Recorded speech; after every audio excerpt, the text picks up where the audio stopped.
Baik, ya silakan. Ya. Ya, terima kasih. Suara saya bagus didengar, Oh, Pak bagus Cakra? ya, Ustaz saya dengar. Ya bagus. Oke.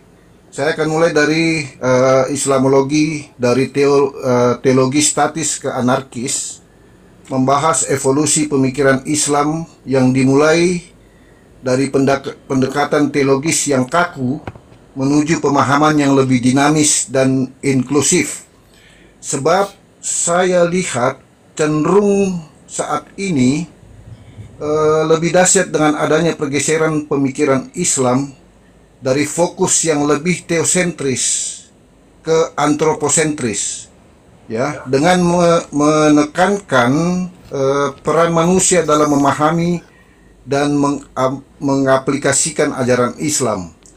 Nah, pertanyaan saya, Prof. Cakra, bagaimana Prof. Cakra menawarkan perspektif yang menarik tentang bagaimana seharusnya pemikiran Islam dalam berevolusi dan bagaimana ia terus beradaptasi dengan tantangan dan perkembangan di dunia modern saat ini. Jadi saya tidak akan menanggapi, saya hanya ingin mendengar kira-kira apa pandangan dari Prof. Cakra. Mungkin begitu, terima kasih. Baik, mantap, mantap pertanyaannya. Terima kasih sekali Bapak yang mengajukan, Pak Indonesia yang mengajukan pertanyaan tadi. Satu pertanyaan yang cukup mendasar, saya kira, yang terkait dengan bagan atau kerangka agama Islam. Jadi saya jawab dua ini ya, akan saya jawab dalam dua dimensi. Yang pertama, persoalan definisi Islam. Definisi Islam yang ada, yang dimengerti umat umumnya, dimengerti kata Islam yang dipetik dalam Al-Quran itu sebagai agama. Nah, sebagai agama yang berlandaskan kepada rukun Islam dan rukun iman. Jadi, ini menuju kepada teologi. Nah, pengertian Islam dalam dimensi demikian, ini yang sungguh bermasalah. Akar permasalahan yang mengacu umat Islam kepada kekerasan, kepada kezaliman, kepada pembodohan, kepada ignorant, karena konsep teologi itu sendiri bermasalah. Jadi, ketika kita bicara tentang agama Islam, itu tidak terlepas daripada rukun Islam atau apa yang diperintahkan dalam rukun Islam tersebut, misalkan syahadat, sembahyang, puasa, umrah, naik haji, ya kan, dan lain-lain. Nah, kemudian yang terkait dengan rukun Islam itu ada rukun iman, yaitu percaya kepada malaikat, entah apa-apa, ya kan. Jadi dari fondasi saja, dari sudut pandang teologi saja sudah bermasalah, karena kedua rukun ini tidak mengacu umat kepada kejujuran, kepada unsur yang faktual dalam alam, kepada hasil daripada yang dilakukan, yang daripada ritual yang dilakukan. Sehingga ritual yang dilakukan itu tidak bisa difaktualkan hasil dan nilainya itu bagaimana. Mana yang diterima Tuhan, mana yang tidak. Ya kan? Mana sembahyang yang sempurna, mana yang tidak. Sehingga manusia, atau dalam hal ini umat Islam, tergelimang dalam halusinasi mengharapkan ritual mereka ini menjadi jembatan membawa mereka kepada orang baik-baik, kepada orang yang moralitas, kepada orang yang kreatif, terbuka, kepada orang yang bisa mengangkat derajat marwah mereka. Ternyata ritualitas yang mereka kerahkan, yang mereka lakukan, baik itu secara tenaga, baik itu secara harta, ya kan, ternyata tidak membawa mereka kepada pencerahan, kepada enlightenment. Nah, itu permasalahannya karena teologi itu bermasalah. Bermasalahnya karena hasil yang dijanjikan oleh teologi adanya setelah manusia itu mati, atau setelah dunia ini dihancurkan nanti. Sehingga permasalahan yang dilakukan atau sendi-sendi yang dilakukan dalam ritualitas yang diembankan dari rukun Islam tidak bisa dievaluasi. Tidak bisa dievaluasi maknanya bagaimana, taubat seseorang itu bagaimana, ya kan? Sehingga masyarakat Islam tergelimang dalam kegelapan. Sungguh dalam kegelapan, dalam kebutaan. Nah, kenapa buta? Karena memang dituntut percaya buta. Nah, kenapa dituntut percaya buta? Karena dengan percaya buta, mereka bisa membuat pernyataan-pernyataan yang tidak bisa difatwakan dalam alam. Ya kan? Janji-janji adanya siksa kubur, janji-janji ada pahala sekian kalau kamu hafal sejumlah ayat, akan terhapusnya dosa kalian. Janji-janji apalah. Banyak janji-janji yang janji itu tidak bisa dievaluasi. Substansinya itu dalam alam bagaimana. Nah, jadi kata Islam yang ada dalam Al-Quran ketika didefinisikan melalui kacamata teologi agama Islam, disinilah terperogoknya orang Islam. Nah, karena secara paradigm, secara mindset, Islam itu bukan demi kebenaran, tetapi demi politik. Tetapi bukan politik yang bagus, malah politik yang cukup ganas, yang cukup otoritas dan cukup zalim. Nah, jadi secara teologi Islam itu menjurus kepada sistem-sistem yang anarkis, ya kan, fascism kalau bahasa Inggrisnya kan. Nah, sehingga masyarakat secara mereka kalau mereka berpikir, cara mereka hidup itu nuansa pemikiran mereka cenderung melihat orang-orang yang di luar daripada agama Islam sebagai musuh. Nah, dan itu bagian daripada akidah juga. Misalkan membenci orang Yahudi, terutama orang agama Kristen, agama-agama lain lah. Nah, memusuhi agama lain dan disuruh perangi orang-orang yang memeluk agama lain sehingga mereka membayar jizyah atau denda, ya kan? Itu kan bentuk-bentuk pemerasan. Nah, banyak dimensi-dimensi yang lain yang sangat terkait dengan teologi yang juga terkait dengan syariat Islam. Nah, itu secara ringkas. Panjang kita jabarkan persoalan ini, tetapi secara ringkas, secara framework, agama Islam itu sungguh bermasalah. Atau kata Islam kalau didefinisikan melalui kacamata teologi Islam, ini yang bermasalah. Nah, poin kedua yang ingin saya jawab pertanyaan Anda, seharusnya bagaimana? Nah, kan demikian kan. Jadi kata Islam yang ada dalam Al-Quran itu yang sebaiknya dimengerti itu bagaimana? Nah, menurut saya, ini sekilas ya, kata Islam harus mengandung unsur-unsur yang mengacu kepada ilmu-ilmu pasti, kepada kepada enlightenment yang bisa membuka cakrawala kita, yang bisa membuat kita ini jujur, yang bisa membuat kita ini berani introspektif, yang bisa membawa kita ini untuk bisa menganalisa hidup kita dari minggu ke minggu, dari bulan ke bulan, dari tahun ke tahun, sehingga kalau ada kekurangan dalam hidup, baik itu dari tindakan kita, dari pola pikir kita, kita bisa belajar, ya kan? Saya bisa mengajari kita sendiri, bisa memperbaiki diri. Nah, jadi Islam itu harus mengacu kita untuk bisa mengenal lingkungan, cara alam ini bekerja bagaimana sesungguhnya. Yang lebih penting lagi, untuk kita mengenal sesungguhnya alam yang ada di dalam pikiran kita ini, baik itu secara psikologi dan juga secara fisiologi, secara biologi. Badan kita ini bekerja itu bagaimana. Kalau misalkan kita ini terlalu makan banyak lemak, ya kan? Itu akan ada akibat terhadap badan. Nah, kalau kita mau bentuk badan dengan karakter tertentu, ya itu harus menjaga diet, menjaga cara makan, sehingga kondisi fisiologi dan bentuk badan kita ini seperti yang kita harapkan. Demikian juga kita harus mengenal diri ini terhadap mental dan psikologi kita ini bagaimana prosesnya.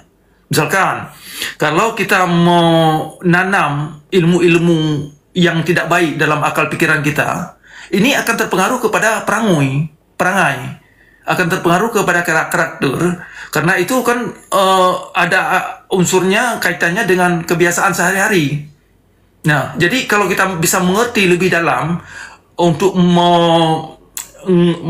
menggauluti dan mengkaji diri kita ini, proses pola pikir kita ini bagaimana, sehingga kalau kita ingin membuat kondisi kita ini kepada pembaharuan lebih bagus, kita tahu sebab akibatnya itu dari mana. Kalau ada kaitannya dengan pola pikir, kita bisa melakukan introspeksi.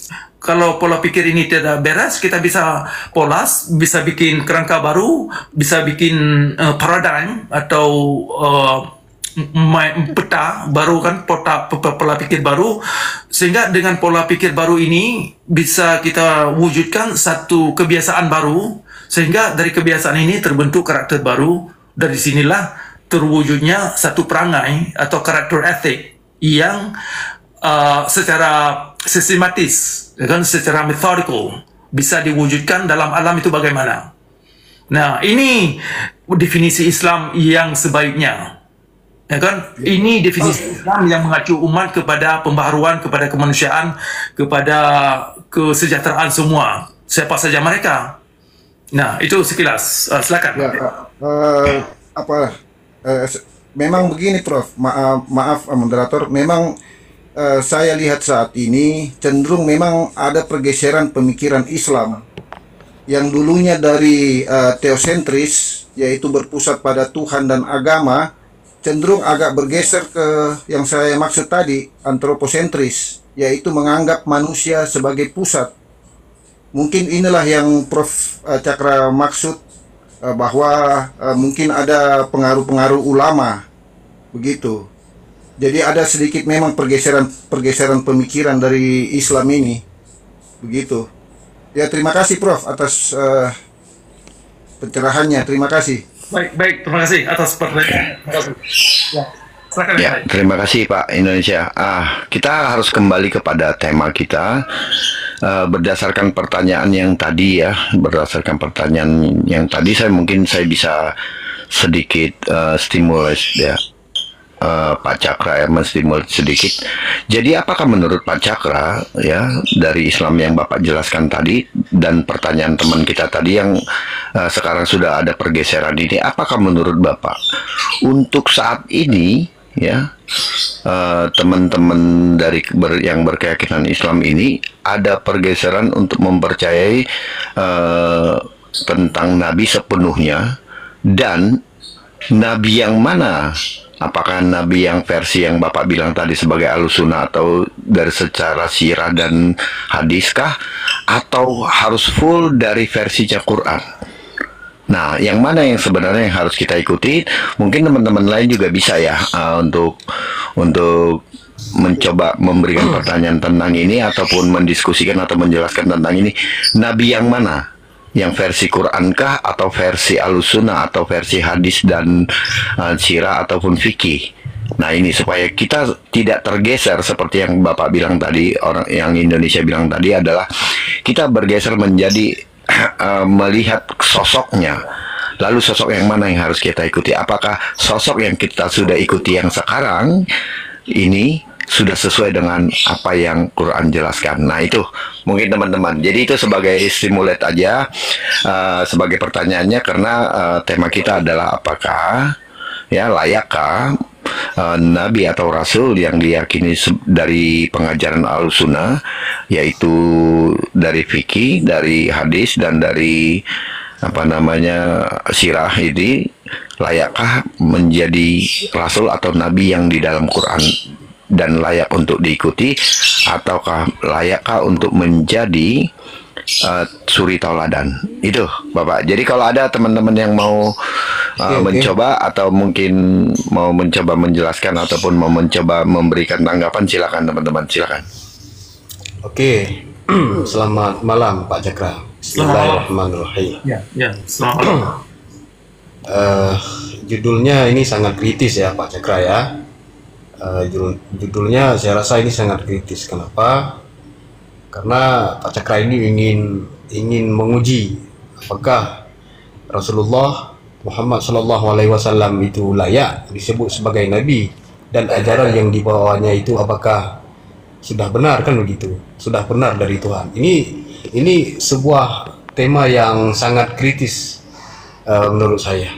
Cuman setelah saya perhatikan dan mendengar ya, hampir setengah jam Pak Cakra menyampaikan narasinya terkait dengan judul ini, ya saya rasa substansi dari dari judul yang ingin didiskusikan ini sama sekali tidak mengena. Jadi lari ke fikih gitu ya, lari ke agama, lari ke At-Tabari misalnya, lari ke mazhab.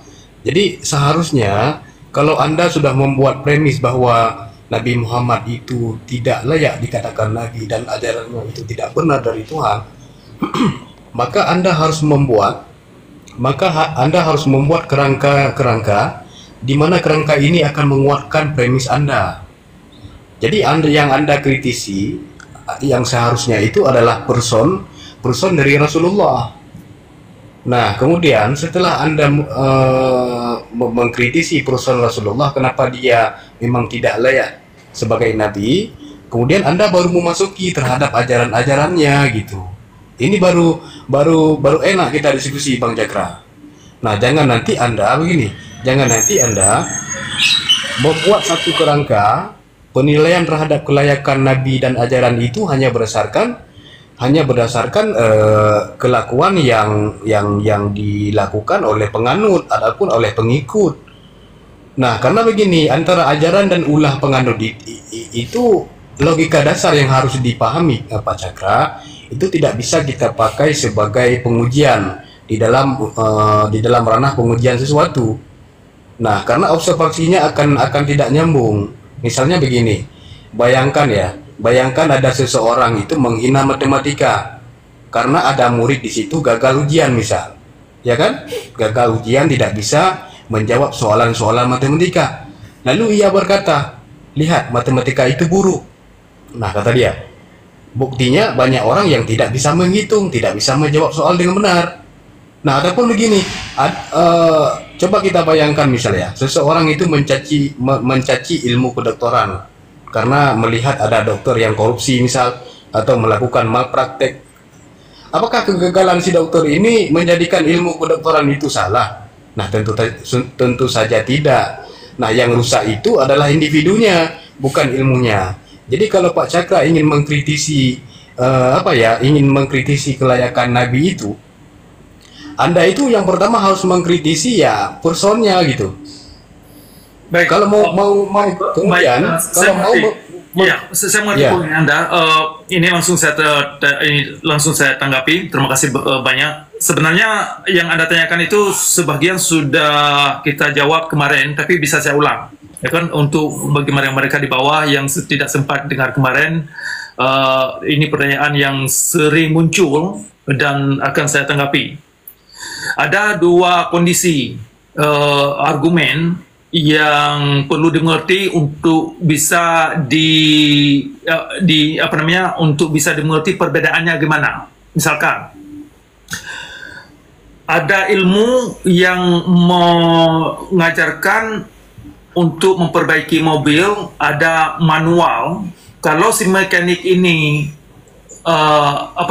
bisa memperbaiki mobil tetapi berdasarkan manual, nah itu bisa dilihat efek daripada apa yang dikerjakan. Kemudian ada satu ilmu lagi yang memang dari manual itu sudah bermasalah, bukan si mekaniknya. Ya kan, memang dari materi yang dipegang oleh si mekanik ini memang bermasalah, bukan pada orangnya. Orangnya sudah berusaha melakukan apa yang dikatakan dalam manual atau buku yang dipegangnya itu. Makanya dalam kondisi Islam, kalau kita mau jujur, kalau kita mau berani benar-benar jujur pada diri kita sendiri, harus bisa membedakan antara kejadian satu ilmu yang tidak benar, aplikasinya kurang benar atau salah dimengerti, dengan satu disiplin ilmu yang memang dari ajaran itu mengajarkan belak-belakan kepada satu efek seperti yang dijanjikan oleh agama. Makanya kemarin kita membahaskan kelayakan ulama. Ulama itu sebenarnya bukan orang, bisa jadi mereka orang yang memang melakukan apa yang diajarkan oleh kitab mereka yang mereka pegang. Nah, bisa kita katakan misalnya ada kasus ulama mau Ke Nabi, ke Nabi aja dulu bang, jangan ke ulama. Jadi maksudnya jangan bergeser dari judul yang telah dibuat gitu. Ya, sebentar saya kaitkan. Ini kena sama. Ya kan, kena sama. Saya kaitkan. Kenapa? Boleh juga kalau Anda pertanyakan. Persoalan Nabi yang dilakukan oleh Nabi, tindakan dan perlakuan Nabi terhadap manusia yang diterangkan dalam kitab fikih, yang diterangkan dalam kitab hadis, yang diterangkan dalam sirah Al-Muhammad dan sirah Muhammad, yang diterangkan oleh para mazhab, yang diterangkan oleh para penafsir, mengacu umat kepada kezaliman dalam beragama. Jadi secara doktrin, secara materi saja sudah bermasalah. Jadi yang ingin saya kaitkan di sini, apakah ajaran Nabi Muhammad ini layak sebagai langkah atau sebagai peta menuju kita kepada pencerahan. Pencerahan artinya bukan percaya buta. Kalau kita masih percaya buta, menggunakan percaya buta sebagai modal akidah, sebagai modal iman, sebagai modal gaib, istilah gaib yang digunakan, maka percaya buta itu bukan jalan kepada pencerahan, bukan jalan kepada enlightenment, bukan jalan kepada kebenaran, bukan jalan kepada kejujuran. Ya kan? Ini yang bermasalah. Jadi sungguh keliru kalau kita mengklaim bahwasanya ajaran Nabi Muhammad tidak ada sangkut paut dengan syariat Islam. Sungguh keliru kita mengklaim ajaran syariat Islam tidak ada kaitan dengan kitab hadis, tidak ada kaitan dengan kitab fikih, tidak ada kaitan dengan para mazhab atau klaim-klaim yang kita dapat dalam versi-versi mazhab atau para penafsir seperti Ibnu Katsir dan lain-lain. Nah, perlakuan Nabi Muhammad, semua anda-anda di sini sudah pandai bisa membaca, tolonglah baca sendiri. Tindakan-tindakan perlakuan Nabi Muhammad dalam beragama atas nama Tuhan. Sampai menyuruh umat bakar rumah orang yang lengah ke masjid. Sampai menyuruh umat menghabiskan nyawa seseorang, kehidupan seseorang, hanya gara-gara keluar dari Islam. Jadi, Nabi Muhammad ini perlu kita pertanyakan kelayakan ilmunya. Apakah ada bertentangan dengan unsur-unsur alam? Kalau unsur alam ini datangnya dari Sang Pencipta alam.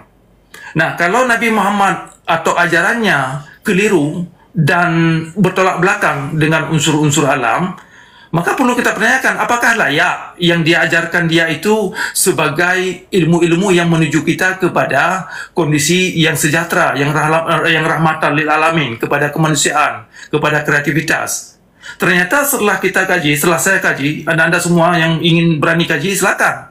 Tolong anda kaji kitab fikih, tolong anda kaji kitab yang namanya Gnostic knowledge, artinya ilmu-ilmu yang terkait dengan kitab fikih.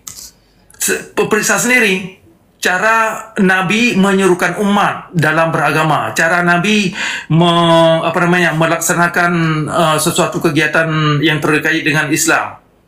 Nah, kalau ritualitas Nabi saja, ya kan, sembahyang, puasa, naik haji, umrah dan lain-lain, kalau ritualitas Nabi Muhammad saja yang dia lakukan tidak mencerminkan dia sendiri, perangai dia sendiri kepada kemanusiaan, kepada orang baik-baik, kepada orang yang spiritualitas yang baik, ya kan, berarti ajaran Nabi itu sendiri bermasalah. Dia sendiri tidak bisa mewujudkan atau tidak bisa membuktikan bahwasanya Islam yang Nabi Muhammad anut seperti yang digambarkan oleh Ahlussunnah, ternyata perangai dan sikap Nabi tidak manusiawi menurut saya.